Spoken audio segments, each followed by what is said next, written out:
లోకంలో తండ్రులు కూడా అంతే. ఎందుకో కాని మరి ఆడపిల్ల మీద ఎక్కువ ప్రేమ ఉంటుంది. బహుశా కొడుకు దగ్గరికి నేను ఎప్పుడైనా వెళ్ళగలను, కొడుకు నా దగ్గరికి ఎప్పుడైనా వస్తాడు, కానీ కూతురు దగ్గరికి వెళ్ళి నాళ్ళు ఉండలేను కదా.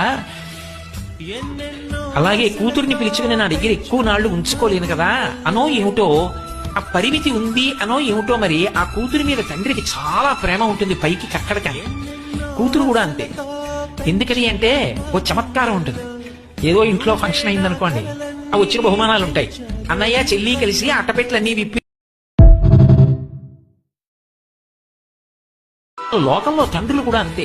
ఎందుకో కాని మరి ఆడపిల్ల మీద ఎక్కువ ప్రేమ ఉంటుంది. బహుశా కొడుకు దగ్గరికి నేను ఎప్పుడైనా వెళ్ళగలను, కొడుకు నా దగ్గరికి ఎప్పుడైనా వస్తాడు, కానీ కూతురు దగ్గరికి వెళ్ళి నాళ్ళు ఉండలేను కదా. అలాగే కూతుర్ని పిలుచుకుని నా దగ్గర ఎక్కువ నాళ్లు ఉంచుకోలేను కదా అనో ఏమిటో, ఆ పరిమితి ఉంది అనో ఏమిటో. మరి ఆ కూతురి మీద తండ్రికి చాలా ప్రేమ ఉంటుంది, పైకి కక్కడకాయ. కూతురు కూడా అంతే. ఎందుకని అంటే ఓ చమత్కారం ఉంటుంది. ఏదో ఇంట్లో ఫంక్షన్ అయిందనుకోండి, ఆ వచ్చిన బహుమానాలు ఉంటాయి. అన్నయ్య చెల్లి కలిసి అట్టపెట్లన్నీ విప్పి